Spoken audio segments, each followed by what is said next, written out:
रामगढ़ नाम के गांव में बहुत गरीबी थी। गांव के बुजुर्ग, महिला सभी लोग परेशान थे। वही दूसरी तरफ पहाड़ी में एक विशाल किला था, जहां भैरव नाम का जमींदार अपने विलास और आतंक का साम्राज्य को चलाता था। सभी गांव में टैक्स बढ़ा दो और जो हमारे आदेश का पालन न करे उसका खेत जला दो। मालिक, ये लोग तो पहले से ही भूखे नंगे हैं, चटनी लगा के। ओहो सुरेश, तुम्हारे ये चाटने वाली आदत कब सही होगी? खैर, टैक्स तो सबको देना ही होगा, वरना उनकी जमीन ले लो और इतना तरपाओ कि उनकी 7 पुश्ते कांप जाए। एक छोटी सी झोपड़ी, अंदर कविता और उसकी बूढ़ी दादी जनकी प्रसाद की पत्नी बैठी है। घर में खाना नहीं है। सैनिक कहते हैं, भैरव सिंह का आदेश है, 2 दिन में टैक्स दो, वरना घर और जमीन दोनों ले लेंगे। हमारे पास कुछ नहीं बचा, अब क्या वो हमारा खून भी पी जाएगा? टैक्स तो देना होगा, वरना तुम सबको सजा मिलेगी मौत की। बेटी, तू यहाँ से कहीं दूर भाग जा, मेरा तो बचना मुश्किल है।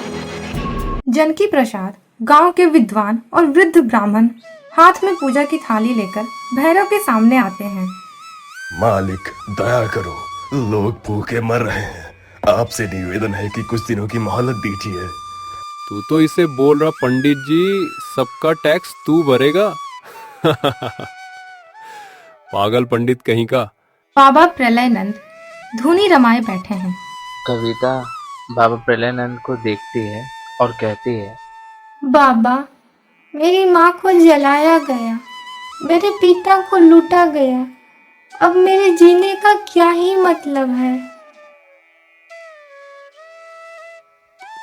तुम्हारे दर्द को मैं समझ रहा हूँ पुत्री। तुम देवी का रूप हो, शक्ति हो।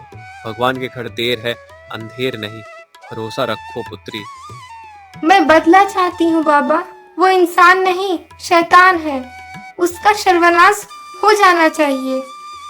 जब सब रास्ते बंद हो जाते हैं तो केवल एक मार्ग शेष रहता है पुत्री, भक्ति का मार्ग, जिससे पाप का अंत होगा।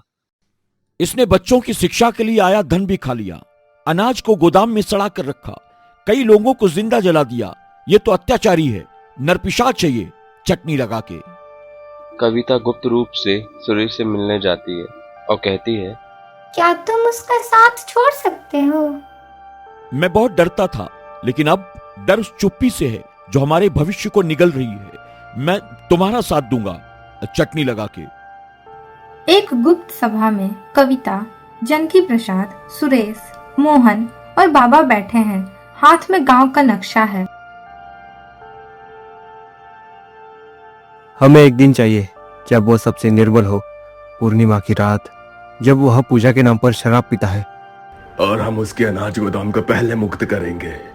भैरव सिंह की शक्ति उसका अहंकार है और अहंकार का अंत तय है। सब सुन लो, हमारे पास सिर्फ एक रात होगी। गोदाम को खाली करना है, बच्चों और औरतों को बाहर भेजना है और फिर किले की दीवार में सुरंग खोलनी है। नहीं बेटा, अंतिम फैसला जनता का होगा, एक खुली पंचायत में। पूर्णिमा की रात चंद्र सबसे निकट होगा। सभी लोग भगवान का नाम लो और तैयारी करो। सुरेश महल की ओर जाता है और कहता है, मालिक, सब शांत है, लोग डरे हुए हैं, बस कल की पूजा की तैयारी है, चटनी लगा के। शुभ, कल चंद्र को देखते हुए उत्सव मनाऊंगा।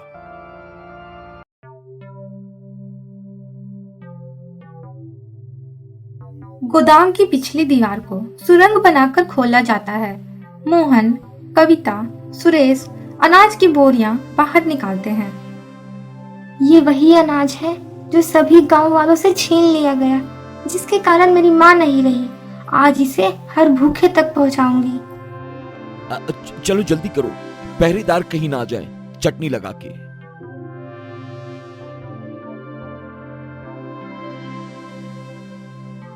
कविता और मोहन किले के पश्चिमी गलियारे से घुसते हैं। सुरेश अंदर से ताले खोलता है। आज सब कुछ मेरा है। ये धरती, ये स्वर्ग, ये नरक भी, सब मेरे तलवे चाटते हैं। मालिक, सुरेश ने गांव वालों के साथ मिलकर गोदाम खाली करवा दिया है और एक सुरंग का निर्माण किया है। विद्रोह है हर तरफ। सुरेश, वो गद्दार, उसे जिंदा जलाओ। मोहन और कविता सभी गांव वाले के साथ भैरव के महल में पहुंचते हैं और उसको बताते हैं कि महल को चारों तरफ से घेर लिया गया है। भैरव कहता है, तो तू है वो जिसने मुझे ललकारा? मैं वही हूँ जिसकी माँ तेरे कारण मरी और जिसकी आत्मा ने आज तुझसे सवाल किया। सवाल करने वाली जुबानें मैं काट देता हूं।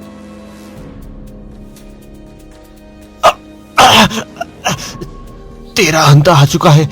यह जनता का निर्णय है, कोई एक व्यक्ति का नहीं। सुरेश और गांव वाले भैरव के किले को घेर लेते हैं और सुरेश कहता है, अब तुम कानून नहीं कैदी हो मालिक, चटनी लगा के। भाइयों और बहनों, आज समय है हम न्याय का उदाहरण बनाएं ताकि भविष्य में कोई और भैरव पैदा ना हो।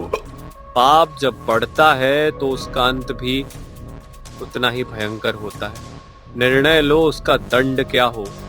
मैं नहीं चाहती कि वो मरे, मैं चाहती हूँ कि वो देखे कैसे उसका डर अब एक मजाक बन चुका है। भैरव सिंह को जीवन भर गांव की सेवा करनी होगी, बिना किसी अधिकार के। वही खाएगा जो आम आदमी खाता है, वही पहनेगा जो सबसे गरीब पहनता है। यही उसका जीवन दंड है। यह दंड सबसे बड़ा है क्योंकि अब वो भैरव सिंह नहीं, एक सामान्य प्राणी है जिसे लोग थूक कर भी देखेंगे। एक समय का शासक अब फटी धोती में सिर झुकाए गांव के कुएं से पानी भरता है। वही लोग जो कभी उसकी नजर से कांपते थे अब उस पर हंसते हैं। क्या ये वही भैरव है जो लोगों को जिंदा जला दिया करता था? मुझे तो इसकी हालत देखकर यकीन ही नहीं हो रहा है। ये मेरी जिंदगी नहीं हो सकती। मैं राजा था, मैं